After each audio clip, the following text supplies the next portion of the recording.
Bien, iniciamos el último foro de esta jornada y con esto terminamos nuestro bloque de e-commerce. Yo quiero invitar a Edgar Hello, es el director de Google Cloud Colombia, y a Luis Fernando Jaramillo, es el vicepresidente de negocios corporativos de Credibanco.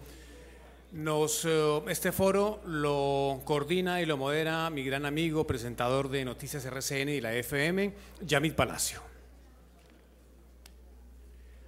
Cuando termine este foro, hay un par de rifitas, ustedes han echado ¿no? La cosa está pendiente, para que no se vayan a ir. Muchas gracias. Sí. La rifa incluye el almuerzo, por si acaso.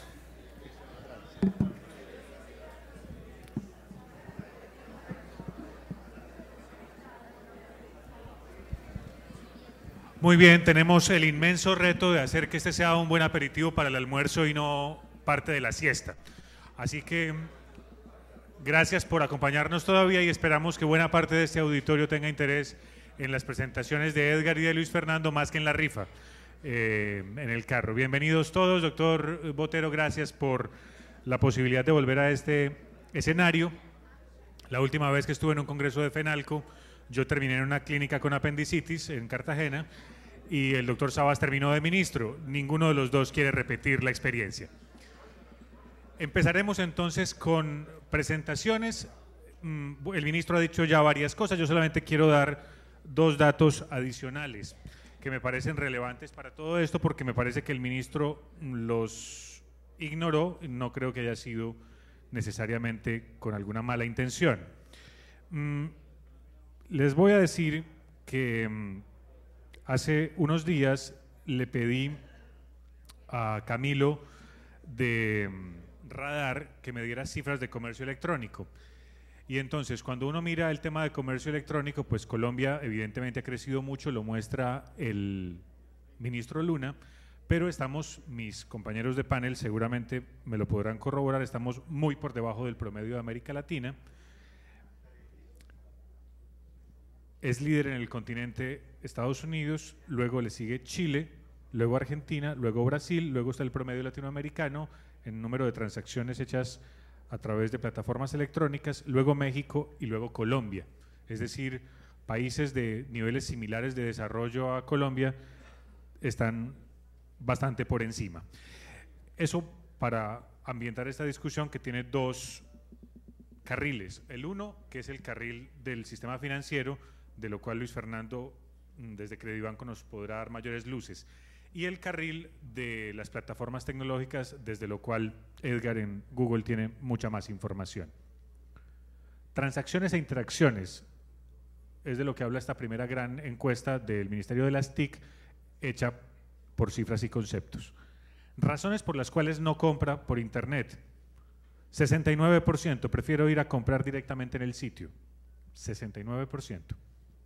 Me da temor, no confío en las compras o pagos por internet, 29%. Nunca he necesitado hacer compras o pagos por internet, 21%. Porque las características del producto podrían no ser las esperadas, 17%.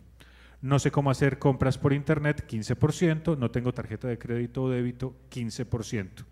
Esta diapositiva no estaba en esa presentación y esto puede dar otras claves de cómo interpretar el problema. Entre otras cosas, hay un reto para el sector financiero. 15% no tiene todavía una posibilidad de acceso por tarjetas. Entonces, dicho lo anterior, yo quisiera que cada uno haga su presentación de 10 minutos y luego tendremos otros 10 o 15 para preguntas del público.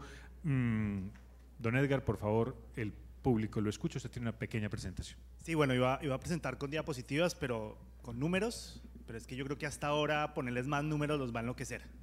Entonces, les voy a contar un poco quién soy. En este momento dirijo el área de Google Cloud en Colombia, pero soy hijo de comerciantes libaneses y textileros. Entonces soy un muy ¿Eso no es una redundancia? Es una redundancia. Pero soy un muy buen puente para ustedes, porque yo me crié en una tienda. A los 11 años hice mi primera venta de telas. Entonces entiendo la tecnología y entiendo la problemática de vender al detal. Entiendo lo que es un comercio porque soy eso, me crié con eso. Entonces quiero hacer una similitud de lo que es el comercio tradicional con lo que es el comercio en línea para que ustedes puedan entender todo lo que les cuentan. y cómo Google, desde sus tecnologías, puede apoyar todo eso. Entonces, vamos a ir desde lo más visible hacia lo menos visible. Lo más visible que necesita una tienda, ¿qué es? Generar tráfico. Eso es el principio básico de cualquier tienda, generar tráfico, que pase gente. ¿Qué hace Google para que pueda pasar gente en su plataforma digital? Pues los apoyamos con nuestros canales digitales, que ustedes tengan una presencia digital. ¿Qué hace Google?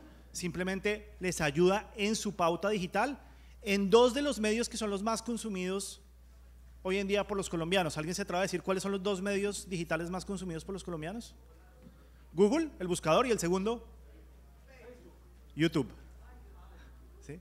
Entonces, YouTube es el segundo canal más usado por los colombianos hoy en día. Entonces, nuestro primer reto para ustedes es ayudarles a que ustedes puedan generar la pauta inteligente que busque el público de manera inteligente y les lleve ese tráfico a algún lugar. Segundo punto, ¿cuál es ese lugar? Ahí es donde tiene que reposar la esencia del e-commerce, su página web. Ojo que aquí hay un mito grande, y es que la gente, cuando uno habla de e-commerce, piensa que es: armo una página web, pongo mi catálogo de productos y pongo un carrito de compra. La verdad es que la situación es muchísimo más compleja que eso. El e-commerce es un poquito más profundo que eso. El e-commerce, más allá de comprar un producto para eso, es realmente una práctica que uno tiene que establecer en una organización. Entonces, el segundo punto es: ¿dónde están mis plataformas? Y Google, sobre todo Google Cloud, les ofrece a ustedes la computación, el sustento computacional para que ustedes pongan, por supuesto, su página web donde están sus productos, pero también su sistema de inventario, bueno, todos sus sistemas donde van a estar alojados. Esos sistemas van a estar en las plataformas cloud de Google. Entonces, ese es el segundo elemento, el sustento tecnológico, que es la nube. ¿Cuál es el tercero? Y aquí empiezan a ver cosas bien interesantes. El tercero también se basa en algo que cualquier comerciante sabe, y es que cuando alguien entra a la tienda, ¿yo qué tengo que hacer? Maximizar la venta, ¿no? Maximizar el ticket de venta. Eso lo sabe cualquier comerciante. Si viene y me compra 2.000 pesos, no me interesa. Yo lo que tengo que hacer es subir al máximo la venta. Pues bien, en la tienda, para eso yo entreno a mis asesores, para que si compra un producto le ofrezca otro. Eso también se puede hacer hoy en día digitalmente. ¿Cómo hago para que si alguien está en un e-commerce y compra un producto, compre más? Ahí es donde aparece ese concepto que les hablaba el ministro de Big Data. Hoy en día lo que se está haciendo es que se analiza todo el contexto de lo que está comprando la persona, se analiza su historial de compra, se analiza el perfil de la persona, toda esa información que está en los canales digitales de forma abierta, y lo que se hace es procesar toda esa información para que cuando esté en el momento de compra, un motor de sugerencia le diga: bueno, si compraste, no sé, un vestido, de pronto llévate la ropa interior, ese tipo de cosas. Esos motores de sugerencias se basan justamente en analizar en tiempo real toda la información que ustedes pueden obtener del cliente y ofrecerle nuevos productos en tiempo real. Primer punto, optimización para realmente aprovechar y maximizar el ticket de venta en e-commerce. El segundo punto, que a mi juicio también es muy importante, es lo que se llama experiencia dinámica. Y quiero resumir es lo siguiente. Hoy en día estamos ante un usuario digital muy maduro. Estamos ante un usuario digital que cuando entra a una página no quiere recorrer un catálogo de 400 páginas para encontrar su producto. Entonces, ¿qué está pasando?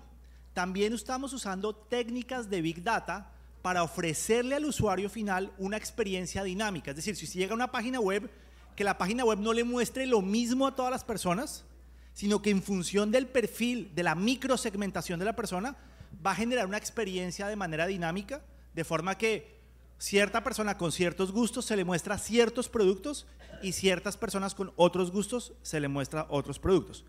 ¿Cómo se hace eso? También utilizando la información, el Big Data, todo ese tipo de cosas. El cuarto punto, y con eso termino y le dejo a mi copanelista continuar, es el tema de omnicanalidad. Hoy en día pasa una cosa muy chistosa, y es que uno a veces tiene una mejor experiencia en línea que en la tienda, y les voy a contar mi historia. Yo iba a comprar un equipo de sonido, bueno, ni siquiera se llama así hoy en día, un sistema de audio, y una radiola, sí. Iba a comprar un sistema de audio y por internet pude revisar los reviews, qué opinaba la gente, y dije: no, pues lo voy a comprar en la tienda porque me gusta el contacto humano. Fui a la tienda y la persona que me atendió no sabía nada del producto.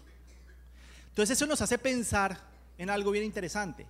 ¿Qué significa o cuál es el rol del vendedor hoy en día al interior de una tienda ante un consumidor que está permanentemente siendo informado de los productos? El rol del vendedor tiene que cambiar. El vendedor tiene que ser una persona mucho más informada que el mismo comprador, y es un reto gigantesco. Y eso redondea un concepto bien interesante, que es el concepto de omnicanalidad, que yo lo resumo como que una persona pueda tener una experiencia bastante similar en todos los canales. Que yo si voy a comprar en internet, que mi experiencia sea igual de satisfactoria a si voy a comprar en un punto de venta, si compro en internet que pueda devolverle el producto en el punto de venta, y eso pues evidentemente implica dos cosas. Por un lado, que todos los sistemas estén interconectados, y en eso Google Cloud ayuda muchísimo porque permite conectar a través de la nube todos los sistemas para que sean interoperables. Y segundo, nos concentramos en herramientas de comunicación y de colaboración para que los vendedores estén permanentemente conectados con la gerencia de la empresa y puedan estar conectados de saber qué productos ofrecer, cómo ofrecerlos, qué cambios ha habido en los productos, cuál es el concepto mismo de la colección que están vendiendo en el caso de la moda, y que no sea un vendedor desconectado de la realidad digital que hoy en día sí vive el consumidor. Entonces yo creo que esos 4 puntos, uno ve muy bien una analogía entre el comercio físico y el comercio real, y un poco es quitarse los mitos. Primero, no es simplemente poner un botón de pago y una página web, es realmente la posibilidad de entender que detrás del e-commerce es crear una verdadera práctica como tal, y también quitarse el mito de que esto solo es viable para empresas gigantescas. Esto es viable para cualquier empresa, y ahí hay 2 caminos. Una empresa chiquitica que quiere incursionar en el e-commerce y que no tiene la capacidad para gestionar su logística, puede ir a lugares que se llaman marketplace ya creados, donde yo pongo mis productos y es el marketplace que se ocupa de la logística, de los pagos y todo eso. Cuando yo soy una empresa un poquito más madura y tengo un poco más de recursos, puedo yo realmente implementar mi propio e-commerce, pero teniendo mucha claridad que aparte, digamos, de la vitrina externa, que aparte del botón de pagos, detrás de eso hay toda una logística y todo un proceso de información que es fundamental para que la práctica de e-commerce sea satisfactoria. Gracias.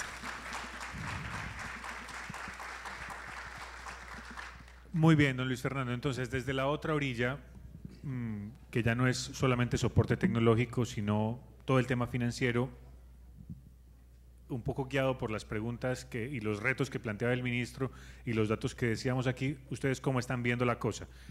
En términos de ponernos un poquito más arriba que el promedio latinoamericano, que es lo que podríamos hacer mejor, y 2, cómo podríamos hacer que la gente tenga más confianza a la hora de pasar la tarjeta. Bueno, pues muchas gracias, Yamit. Buenas tardes, un agradecimiento muy especial ante todo al doctor Botero y a su equipo por hacernos partícipes de este panel. Queremos contarles brevemente, y no quiero ser de pronto repetitivo con algunos mensajes que ya ha dado el ministro, Yamit y Edgar, desde Credibanco cómo vemos la óptica de la evolución del comercio electrónico, particularmente en las pequeñas y medianas empresas. Quisiera apoyar en... Bueno, entonces...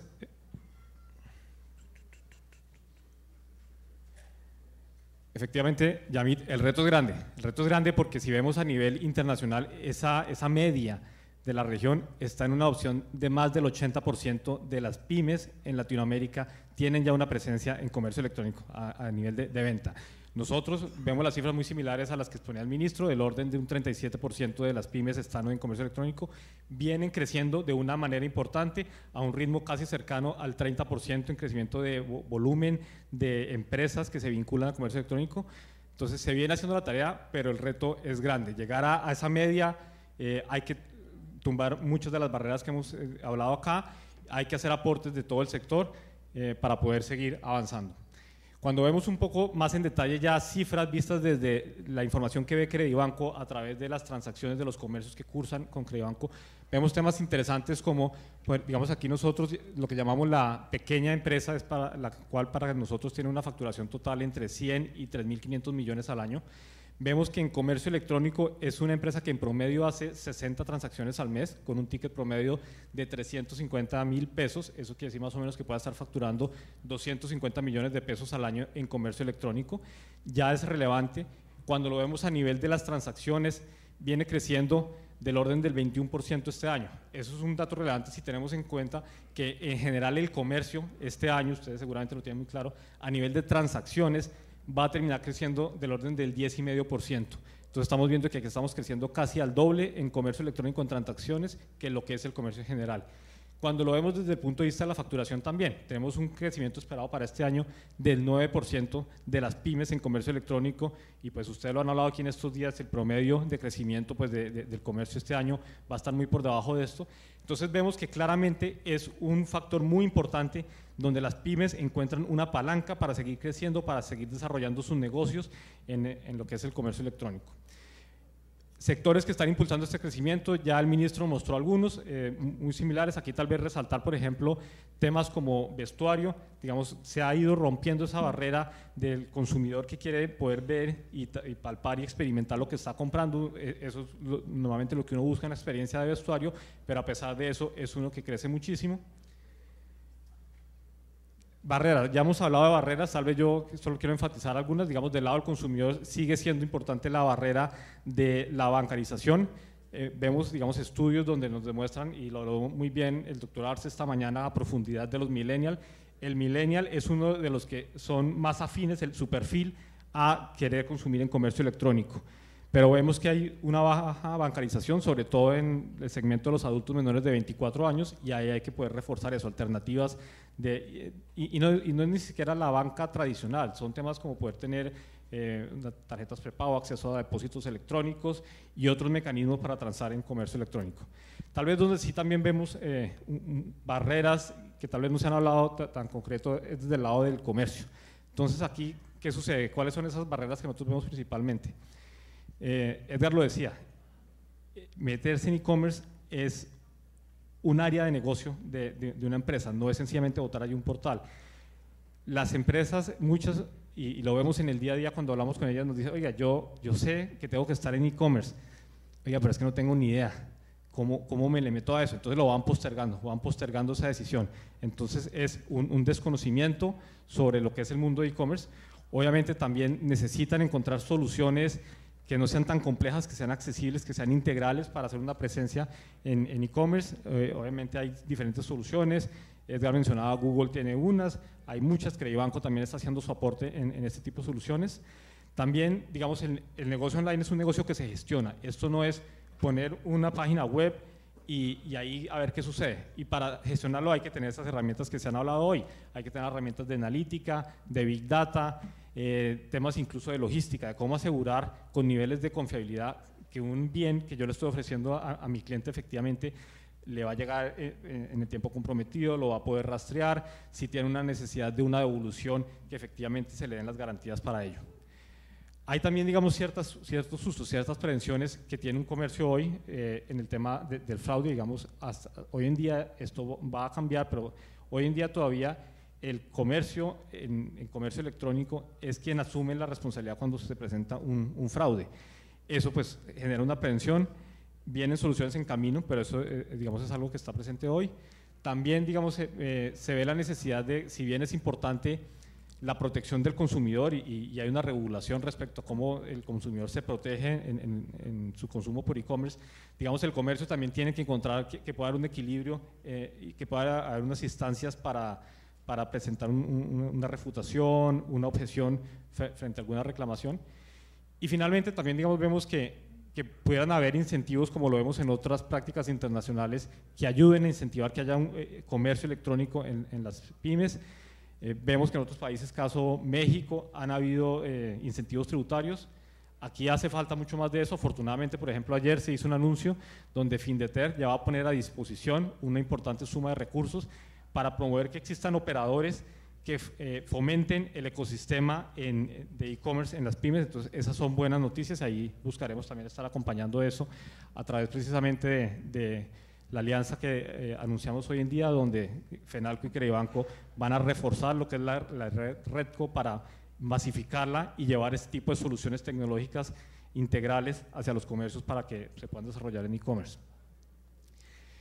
Retos, ya hemos hablado de algunos, tal vez quisiera enfatizar el formato móvil. Aquí también es importante ser conscientes que un comercio que se va a montar en e-commerce, ya olvídense de pensar en el tema de la web. Esto ya, el formato es móvil, hay que entender todo el contexto en el cual sus consumidores están teniendo una experiencia, en qué contexto están, cómo esperan hacer una navegación, una búsqueda, una comparación, una toma de una decisión, entender el tema de la omnicanalidad que hemos hablado. Puede que yo tome la decisión de comprar a través de mi aplicación, pero quiero recoger y pagar mi mercancía en un punto físico, o al contrario. Entonces ahora el eje es el móvil. Ya hemos hablado, digamos, también pues, de que esto hay que gestionar al consumidor, y esto es a punta de la analítica, de la Big Data que hemos hablado.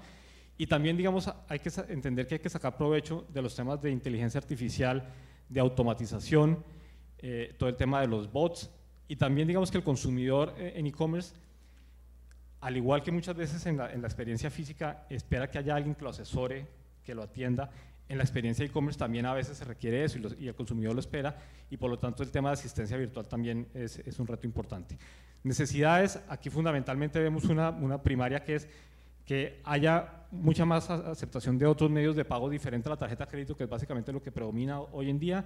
La tarjeta de débito es la gran tarea pendiente. Próximo paso, más de 26 millones de tarjetas de débito, que ampliarán muchísimo más la capacidad del consumidor de estar aquí presente. Herramientas de seguridad, ya hemos hablado, y nuevos formatos de medios de pago. Vienen unas tendencias, y aquí, digamos, queríamos como mencionar cómo el mundo de la aceptación de los pagos electrónicos va a acompañar esas tendencias de e-commerce para las pymes. Ya Edgar mencionó el tema de los marketplaces como la oportunidad para aquella empresa pequeña que no tiene la capacidad, el músculo para hacerse dar directamente a un mercado, pueda a través de estos marketplaces montarse en una plataforma, ofrecer sus productos, sus servicios. Y ahí básicamente lo que desde el punto de vista ya de los pagos del sector financiero esto posibilita son un poco los modelos que nosotros conocemos como de agregación, y esto es fundamentalmente que este comercio, este pequeño comercio, no necesariamente tenga que tener primero una relación directa con un banco adquirente, sino que sea el agregador, ese marketplace, el que tenga la relación con el banco. A ese marketplace es en el cual entran todos los depósitos diarios por la venta que hizo toda esa comunidad de comercios que están bajo su marketplace, y después de una manera muy ágil, automatizada, eficiente, el marketplace se encarga de dispersar directamente esos fondos a los comercios. Entonces eso facilita que un comercio entre en el mundo de e-commerce. La omnicanalidad, ya lo hemos mencionado también, entonces como desde la óptica de los pagos todo se ve integralmente. Si yo hice una compra en e-commerce, pero después quiero hacer una devolución en una tienda física, ¿cómo a mí me pueden reversar ese pago? ¿Cómo el comercio lo puede encontrar? Y no son dos mundos completamente aislados, y me pueden hacer la devolución de ese dinero. Se mencionó también, el ministro mencionó el tema de las economías colaborativas, y esto básicamente es entender que empiezan a haber modelos donde son personas prestando un servicio a otras personas, pero que al final se empiezan a generar pagos entre personas, lo que conocemos el persona a persona, P2P, y es como facilitamos que sean esos intercambios, como un ejemplo, al mensajero de Rappi que hay que pagarle, entonces hay una forma muy ágil, incluso que llegue a ser casi que en tiempo real, que yo le pago con una app y él tenga disponibles sus recursos. Internet de las cosas también está llegando, pronto ustedes van a venir un tema en Bogotá que se va a fomentar, que es el pago de parqueaderos. Eso va a ser en espacios públicos, a través de interacción con la tecnología. Pronto también vendrán las estaciones de servicio donde yo interactúo ya directamente con el dispensador para hacer un pago, y ahí también estamos trabajando en soluciones para facilitar esos pagos. Y finalmente, digamos, vienen otras cosas nuevas como los pagos en las redes sociales. Es importante también, digamos, el comercio tiene que estar presente ahí en como parte de una conversación, como parte de una experiencia en una red social, le empujo un incentivo a un cliente para que haga un consumo y que pueda cerrar un pago directamente desde esa conversación en un chat sin salirse. Entonces ahí también, digamos, todos los medios de pago estarán acompañando esto. Finalmente, ya para resaltar, empresas como Credibanco venimos tratando de hacer cosas importantes para ayudarlos a ustedes en el desarrollo de esto. Ya lo mencioné hoy, temas como Redco, donde buscamos ofrecer mucho más que el acceso a un medio de pago, sino un acompañamiento integral con soluciones tecnológicas al desarrollo de los negocios. Obviamente muchas soluciones en torno a la seguridad, para romper esa preocupación con la seguridad. Y finalmente también un acompañamiento desde el punto de vista de la política pública para acabar de ordenar elementos que se requieren en este proceso. Muchas gracias. Bueno, gracias a Luis Fernando. Yo sí quisiera hacer una pregunta a ambos, solamente antes de darles la palabra a ustedes, porque tenemos unos minutos para que ustedes puedan hacerles preguntas o incluso consultas, porque es probable que cada uno desde sus sectores considere que necesita una respuesta o de empresas como Google o de empresas como Credibanco. Y mi pregunta, usted dirá que es muy en contracorriente de lo electrónico, porque yo me pregunto, al contrario, ¿cómo se puede humanizar esto? ¿A qué me refiero con humanizarlo? Por supuesto, no a uno de los candidatos presidenciales. No, me refiero a cómo hacer que la cosa sea menos impersonal. Hace unos días, ustedes en Google premiaron un proyecto de la Universidad de los Andes que permite, que está tratando de mirar microexpresiones faciales para intentar múltiples usos con esas microexpresiones. Si un sistema detecta usted qué emoción tiene en ese momento, eso puede tener múltiples usos en la medicina, pero por ejemplo en el comercio. Podría decir, este tipo está triste, hay que darle algo que le genere un cambio de ánimo. O no, este tipo está contento, entonces está dispuesto a gastar, entonces venga a ver cómo le ofrecemos cosas. O este tipo está enfermo, tenemos que ponerlo en contacto con un médico o con una farmacia, qué sé yo. Y eso me pareció muy interesante porque pareciera que es poner la tecnología al servicio de lo humano y no convertir el comercio, que era tan chévere ir a un almacén y tener contacto con quien lo atendía, tener contacto con el tendero, tener contacto con el ferretero, que siempre tenía una respuesta. No sé si me hice entender, cómo hacer que el comercio electrónico sea más humano, que le dé realmente respuestas y evite que todo sea simplemente máquinas. Sí, yo creo que hay que poner las cosas en un contexto. Yo no sé si la palabra es humano, porque no creo que nada reemplace el contacto humano. Mismo si trabajo en Google, me encanta ir a una tienda y me encanta que me atiendan y creo que eso jamás se va a poder reemplazar ese contacto humano. Pero sí está pasando algo muy interesante y es que se están empezando a individualizar los servicios. ¿Qué viene detrás de eso? Viene detrás de, veníamos acostumbrados a que un programador, por ejemplo, hacía un sistema y a nosotros nos tocaba adaptarnos a ese sistema. De alguna manera, todo el desarrollo de software y de tecnologías en 90s y 2000 fue eso. Y uno a veces cuando iba navegando decía, este programador, ¿qué se imagina? ¿Por qué hizo esto? Hoy en día la programación no funciona así. Hoy en día la programación trata de mapear algo que si se van a llevar algo de mi charla hoy, llévense este concepto. Es el concepto de Customer Journey. ¿Qué es el Customer Journey? Es realmente mapear todas las interacciones de un usuario, inicialmente en un canal digital, pero también en un canal offline. ¿Para qué mapeo yo todo eso? Porque yo empiezo a mapear qué le gusta al usuario y qué no. Y a medida que voy acumulando todas esas informaciones sobre un usuario, cada vez voy personalizando más el servicio. A tal punto que va a haber algo que yo entro a una página y esa página ya conoce mis preferencias, ya conoce lo que me gusta, tiene toda una cantidad de procesos que individualizan la experiencia. Y yo diría que no podemos hablar de más humano, porque evidentemente las máquinas no pueden reemplazar el calor humano, sí, pero sí definitivamente más individualizado y mucho más con un contacto, o sea, conociendo mucho más las necesidades que yo tengo. ¿De dónde viene todo eso? Viene de técnicas como Big Data y más precisamente cuando uno tiene analítica y Big Data se puede utilizar patrones que vienen de la inteligencia artificial, del machine learning, donde básicamente entreno modelos. Y eso que tú mencionabas de detección de sentimiento es bien interesante porque justamente como en Google pasan tantas imágenes, hemos podido entrenar nuestros modelos con muchas imágenes y hoy en día podemos con una foto detectar si esa persona está feliz, está triste, está sorprendida. Entonces uno empieza a pensar, bueno, ¿cómo aplico yo eso, por ejemplo, a una fila de espera, a un tratamiento médico para justamente saber qué le está pasando al usuario? Eso se puede hacer con imágenes y se puede hacer con voz. Estamos trabajando muy de cerca con algunos call centers en Colombia para implementar justamente reconocimiento de voz, inteligencia artificial en reconocimiento de voz, para saber si cuando la persona llamó estaba contenta, estaba triste, estaba disgustada. Todo ese tipo de cosas, si bien no son... Después de pasar por el call center uno muchas veces queda disgustado, ¿no? Exactamente. pero sí pasa que no estamos humanizando, porque creo que eso no es posible, pero sí estamos individualizando. Yo creo que la expectativa del usuario se cumple. ¿Sí? Don Luis Fernando, en el mismo sentido.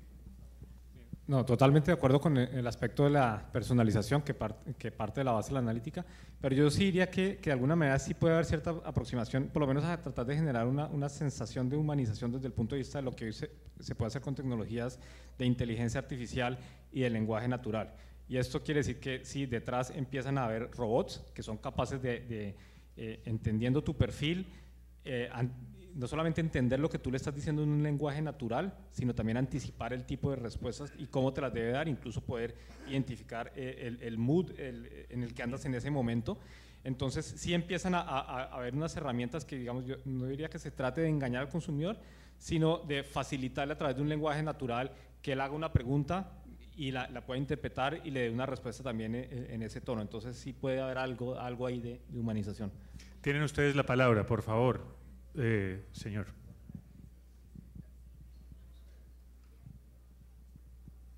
Venga, le cedo este. Gracias, Yamit.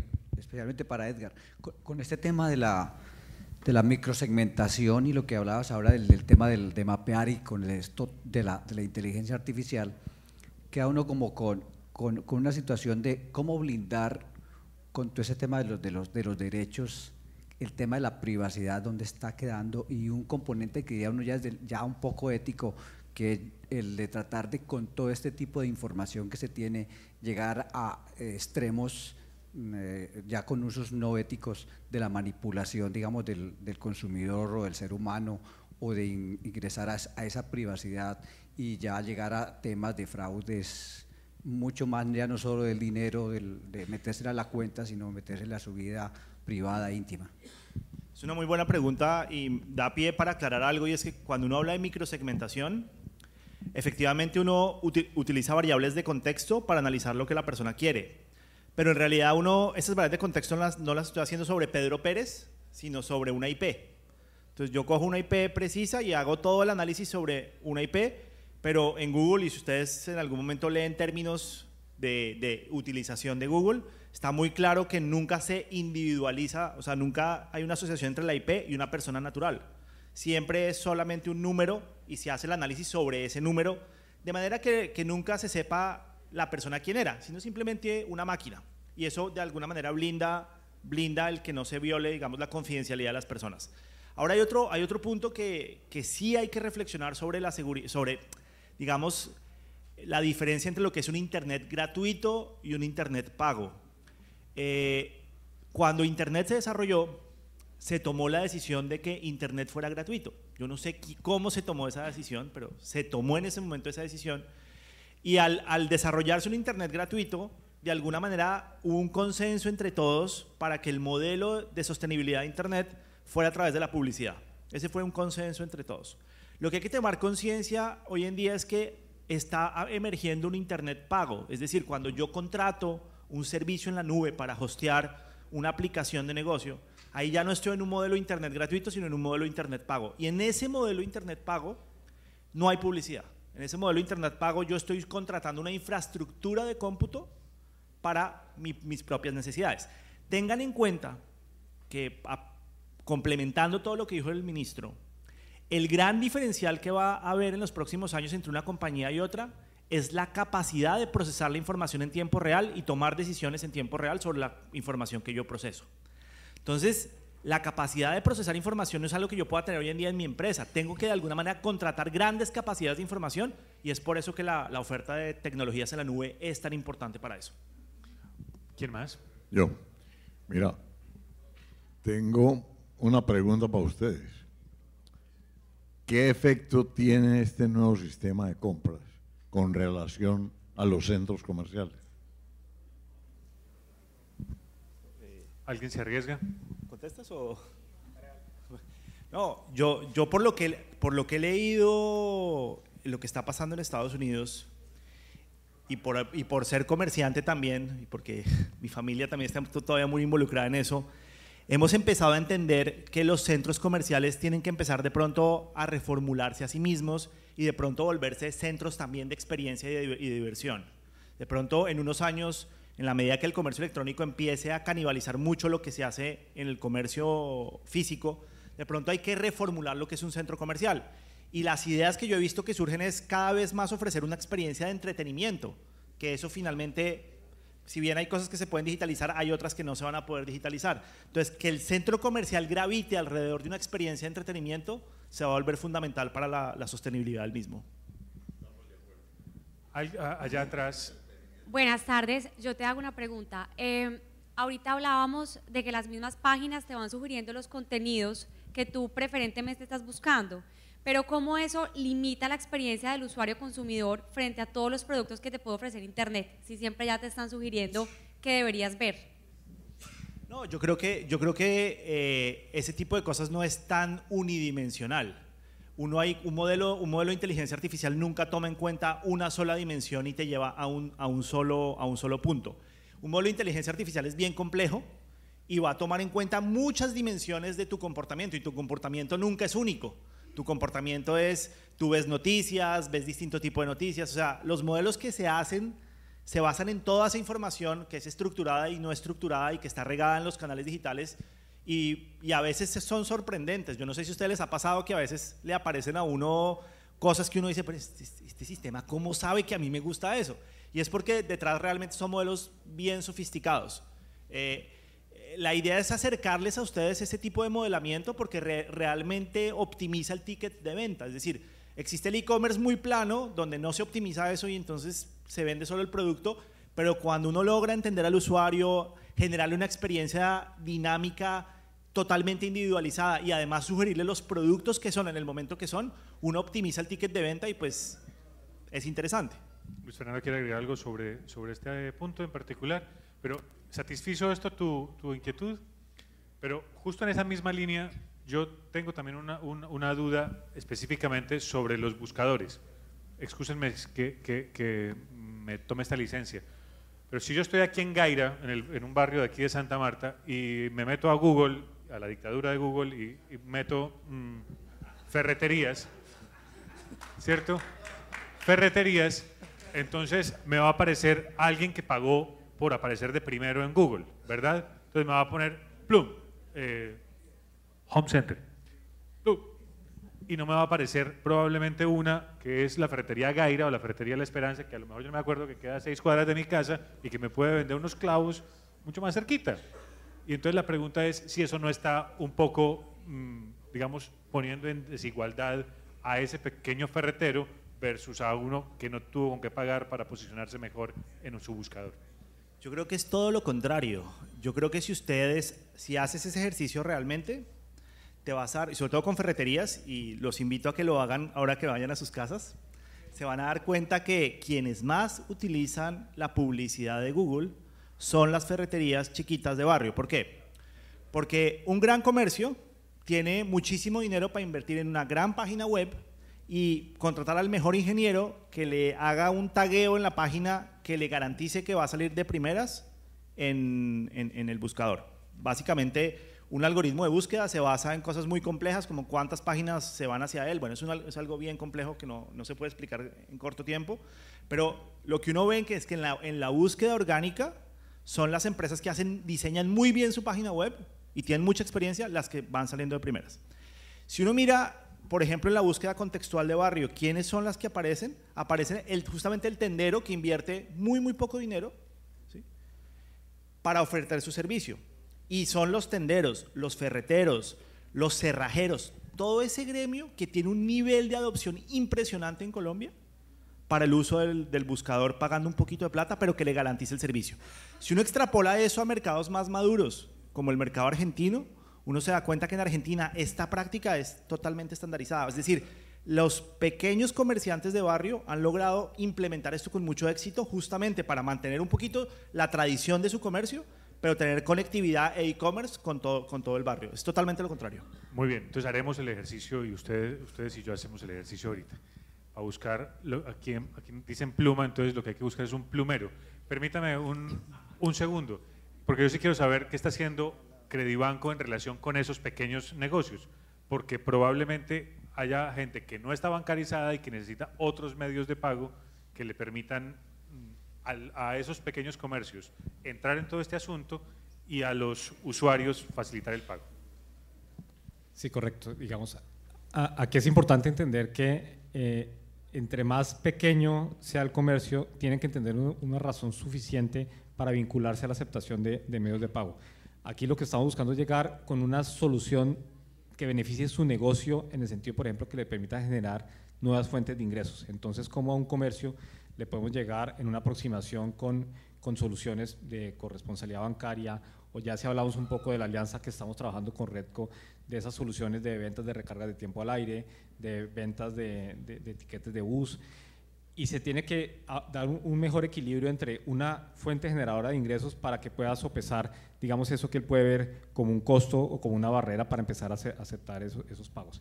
Por otro lado, es importante también, digamos, mover las dos puntas del ecosistema, me refiero hay una serie de clientes de tarjetavientes que tienen una tarjeta crédito o débito en su bolsillo, y aquí sí es a través de las herramientas de personalización, de poder perfilar a cada consumidor y llegarle con un marketing digital para llevarlo a esos comercios. Entonces aquí hay una labor muy importante que podemos hacer empresas como Credibanco junto con el sector financiero, es empezar a llevar al consumidor, según su afinidad, orientarlo a que vaya a los comercios y le llevamos ese tráfico a los comercios.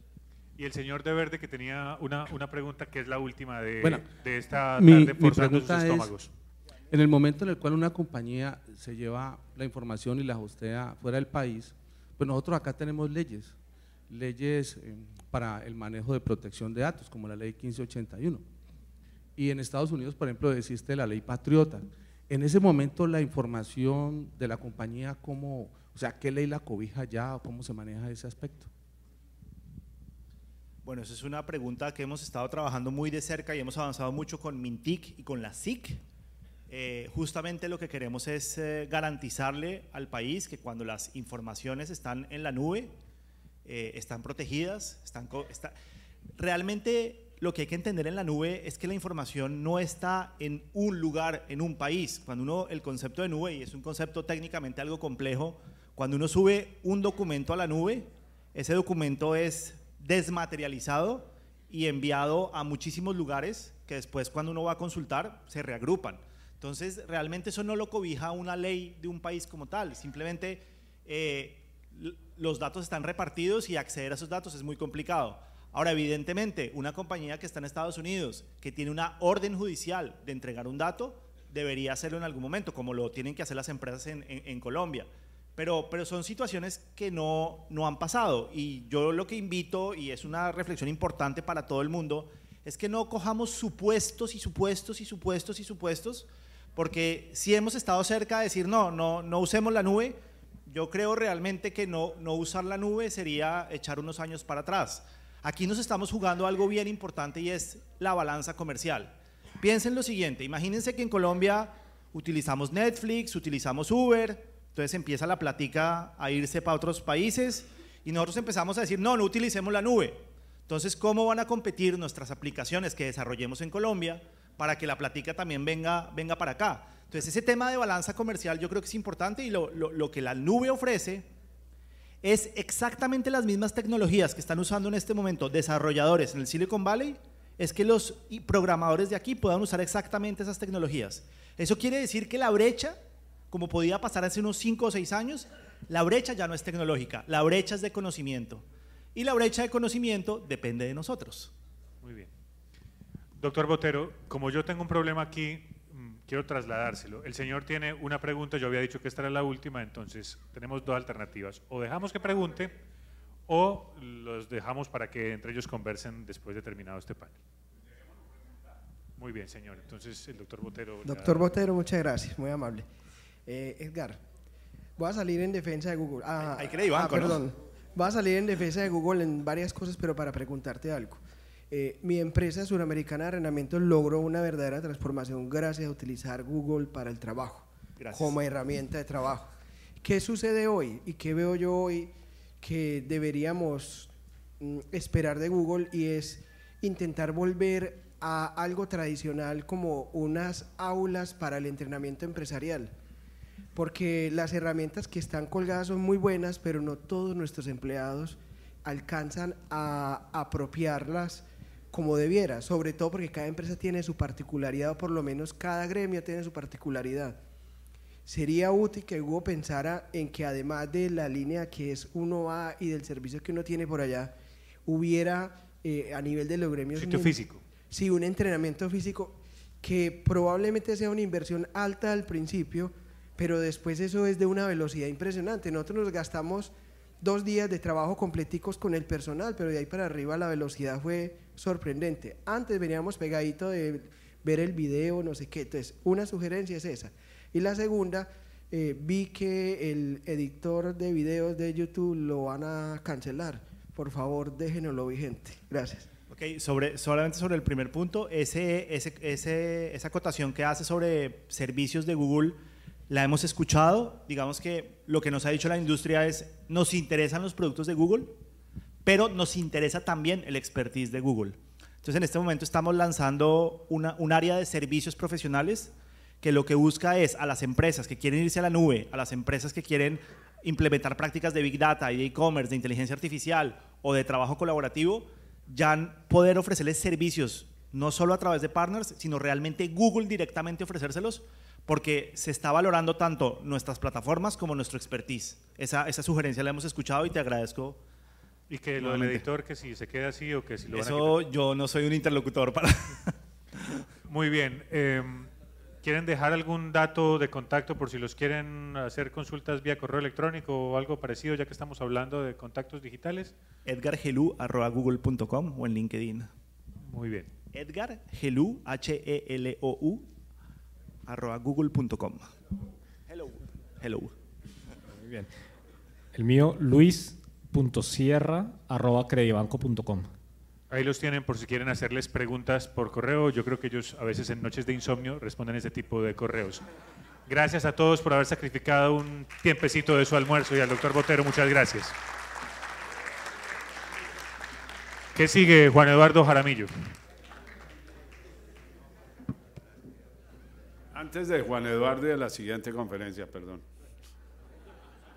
Antes de la siguiente conferencia y de que Juan Eduardo cierre.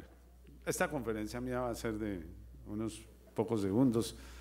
Se trata de darle los agradecimientos a todos los asistentes. Muchísimas personas tuvieron que retirarse con anticipación, unos motivos de hambre y otros motivo viaje, porque verdaderamente los hub por Bogotá hacen muy difícil a las personas de las regiones quedarse hasta más tarde. Tienen que conectar a Cali, Medellín, Pereira, infinidad de ciudades que hay en Colombia, y Santa Marta, si bien es un destino turístico sencillamente extraordinario.